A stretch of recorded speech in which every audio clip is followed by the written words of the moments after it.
ప్రియమైన సహోదరి సహోదరులకు యేసుక్రీస్తు నామములో శుభములు. దేవుని యొక్క నూతనమైన కృప మీకు కలుగునుగాక. ఈరోజు దేవుడు మనకిచ్చిన మాట కొరింథీయులకు రాసిన 2వ పత్రిక 5వ అధ్యాయం 14-15 వచనాలు. క్రీస్తు ప్రేమ మమ్మను బలవంతం చేయుచున్నది. ఎలాగనగా అందరి కొరకు ఒకడు మృతి పొందెను గనుక అందరూ మృతి పొందిరనియు, జీవించు వారికి మీదట తమ కొరకు కాక తమ నిమిత్తము మృతి పొంది తిరిగి లేచిన వాని కొరకే జీవించుటకు ఆయన అందరి కొరకు మృతి పొందిననియు నిశ్చయించుకొనుచున్నాము. ఈ మాటలు పౌలు గారు కొరింథీ సంఘానికి రాస్తున్న లేఖలో రాస్తున్నట్టుగా మనం ఇక్కడ చూడగలం అనమాట. ఆయన ఇక్కడ చెప్తున్నారు కదా, క్రీస్తు ప్రేమ మమ్మను బలవంతము చేయుచున్నది. అంటే యేసుక్రీస్తుని పౌలు గారు ఎంతగా ప్రేమిస్తున్నారు అనేది ఇక్కడ తెలియజేస్తున్నారు. అదే సమయంలో క్రీస్తు ప్రేమ మమ్మను బలవంతం చేయుచున్నది. అంటే దేవుని ప్రేమ మమ్మల్ని బలవంతంగా నడిపిస్తుంది, త్రోసుకుని పోతుంది. ఇర్మియా ప్రవక్త అంటారు కదా, నీ ప్రేరేపించి నువ్వు గెలిసావు నన్ను అని అంటారు అనమాట.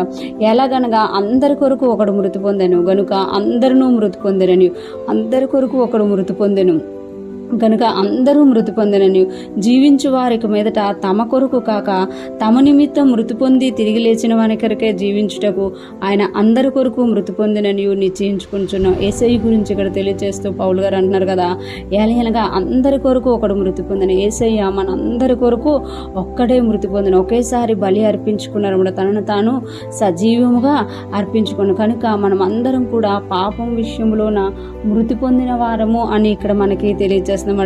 అందరూ జీవించు వారికి మీదట తమ కొరకు కాక తమ నిమిత్తము మృతి పొంది తిరిగి లేచిన వారి కొరకే జీవించుటకు అన్నారు. అంటే జీవించేవారు ఎవరైతే క్రీస్తును సొంత రక్షకుడిగా అంగీకరిస్తున్నారో, క్రీస్తును నమ్మి ఉన్నారో, క్రీస్తును ఎరిగి ఉన్నారో, వారికి మీదట వారి కొరకు జీవించకుండా తమ కొరకు ఎవరైతే మృతి పొందారో, తమ కొరకు ఎవరైతే మృతి పొంది తిరిగి లేచారో ఆయన కొరకే జీవించాలి అని నిశ్చయించుకున్నారంట. పౌలు గారు అలాగ నిశ్చయించుకున్నారు. అదేం నిశ్చయమో మీరు కూడా తీసుకోండి.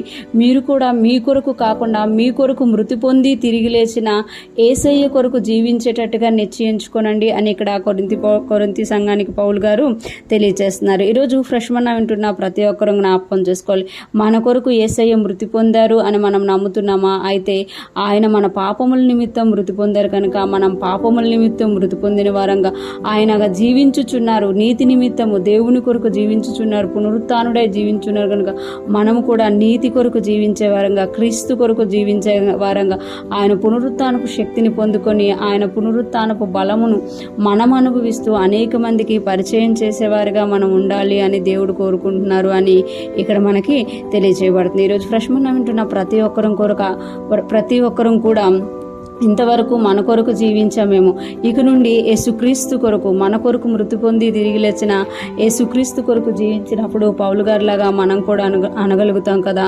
బ్రతుకుటి క్రీస్తే చావైతే మేలు. అటువంటి గొప్ప భాగ్యాన్ని కలిగి మనము అంత ప్రేమ కలిగి ముందుకు సాగిపోదుము గాక. క్రీస్తును మన ఎదుట ఉంచుకొని మన పందెమందు ఓపికతో పరిగెత్తుదుము గాక. ఆమేన్.